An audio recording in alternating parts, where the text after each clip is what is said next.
Hello guys, അങ്ങനെ ഞാൻ കഴിഞ്ഞ വീഡിയോയിൽ പറഞ്ഞിരുന്നു ഡിസംബറിലെ കുറച്ച് വിശേഷങ്ങൾ ഒക്കെ ഷെയർ ചെയ്യാം. നമ്മുടെ ക്രിസ്മസും പിന്നെന്താണ് ഡിസംബർ മന്ത് ഉള്ള വിശേഷങ്ങളൊക്കെ ഷെയർ ചെയ്യാമെന്ന് പറഞ്ഞിരുന്നു അല്ലേ. അങ്ങനെ കുറച്ചധികം ദിവസത്തെ കാഴ്ചകളാട്ടോ ഞാൻ ഈ ഒരു വീഡിയോയിൽ ചേർക്കുന്നത്.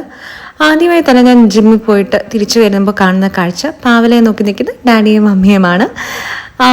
ഏതോ ഒരു പാവക്കയിൽ പുഴു കുത്തി എന്നൊക്കെ പറഞ്ഞിട്ട് ഇങ്ങനെ കാണിച്ചുകൊണ്ട് നിൽക്കുന്നുണ്ടായിരുന്നു. അപ്പം ഞാനിവിടെ അവിടെ പോയിട്ട് ദേ പാവലയിലൊക്കെ നോക്കി നിന്നു. ഡാഡിക്ക് ഭയങ്കര ഇഷ്ടമാട്ടോ ഇങ്ങനെ കൃഷിയും കാര്യങ്ങളൊക്കെ. അപ്പോൾ അതിൽ നിന്ന് പാവക്കയൊക്കെ നമ്മൾ പറിച്ചു. പിന്നെ വെള്ളരി ഉണ്ടായിരുന്നു, അതും പറിച്ചുകൊണ്ട് വന്നതാണ്. പിന്നെന്താണ്, ഏത്തക്ക ഉണ്ടായിരുന്നു, ഏത്തക്കൊല. അപ്പോൾ അതും പറിച്ചിട്ട് വന്നിട്ട് ഇങ്ങനെ ഇരിക്കുകയായിരുന്നു. അപ്പോൾ ക്രിസ്മസ് ഒക്കെ ആകുമ്പോഴാണ് ഞാൻ പ്രത്യേകമായിട്ട് ഈ അച്ചപ്പം എന്ന ഐറ്റം ഉണ്ടാക്കുന്നതെന്ന് കുറേ കണ്ടിട്ടുണ്ട് കേട്ടോ. അപ്പം നമ്മുടെ ഇവിടെ ഇടയ്ക്കിടയ്ക്ക് മമ്മി അച്ചപ്പം ഉണ്ടാക്കാറുണ്ട്, ഞാൻ പറഞ്ഞിട്ടുണ്ടല്ലോ അല്ലേ. അപ്പോൾ ഇതൊരു വലിയ ബാച്ചായിട്ടായിരുന്നു ഉണ്ടാക്കിയത്. അപ്പോൾ വിനുവിൻ്റെയും മമ്മിയും കൂടെ അച്ചപ്പവും ഏത്തക്ക ഉപ്പേരിയൊക്കെ ഭയങ്കര തകൃതിയായിട്ടുണ്ടാക്കി. ആറന്മുള അമ്പലത്തിൽ എന്തിനു പോയതാണെന്നറിയാമോ? അമ്പലത്തിലേക്കല്ല, നമ്മൾ വാൽക്കണ്ണാടി, ആറന്മുള കണ്ണാടി വാങ്ങിക്കാൻ വേണ്ടിയിട്ടാണ് പോയത്. എൻ്റെ ക്രിസ്മസ് ഫ്രണ്ടിന് കൊടുക്കാനായിട്ട് കേട്ടോ. ഓഫീസിലെ നോർത്ത് ഇന്ത്യൻ ആയിരുന്നു. സോ അവർക്ക് സ്പെഷ്യലായിട്ട് നമ്മുടെ കേരളത്തിൻ്റെ ഒരു റെപ്രസെൻറ്റ് ചെയ്തിരുന്നോട്ടെ എന്ന് വിചാരിച്ചിട്ടാണുള്ളത്. അതിനുശേഷം ക്രിസ്മസ് എന്ന് പറഞ്ഞു കഴിഞ്ഞാൽ സാന്റക്ലോസ്, നമ്മൾ എന്താണ് കരോൾ സർവീസിന് പോവുക, കരോളിന് ഇറങ്ങുക, ഇതൊക്കെയല്ലേ. അപ്പോഴത്തേ ഞാൻ കുറച്ച് ദിവസത്തെ കരോളിനൊക്കെ ഇറങ്ങി കേട്ടോ, ഇടയ്ക്കൊക്കെ ഒന്ന് ഇറങ്ങി പോയിരുന്നു. അപ്പം ആ വിശേഷങ്ങളൊക്കെ കാണാം കേട്ടോ.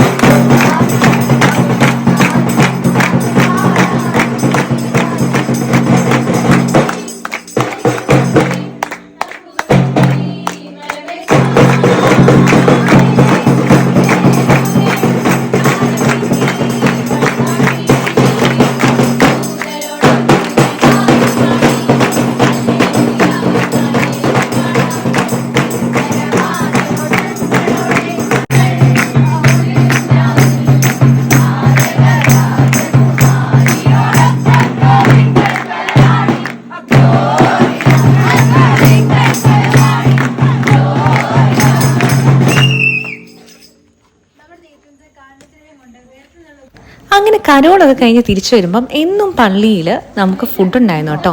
അപ്പം അപ്പവും മുട്ടക്കറിയും എന്താണ് കപ്പയും ഒക്കെ ആയിട്ട് നമുക്കുണ്ടായിരുന്നു കേട്ടോ എല്ലാ ദിവസവും. അതിനുശേഷം എൻ്റെ ഫ്രണ്ടിൻ്റെ ബേബിയുടെ മാമോദീസ ഉണ്ടായിരുന്നു. സോ ഞങ്ങൾ ആ പരിപാടിക്ക് അവിടെ പോയി. ഇത് നമ്മളുടെ വീട്ടിൽ നമ്മുടെ പള്ളിയിലെ പിള്ളേർ കരോളിന് വന്നാൽ കേട്ടോ. അടിപൊളി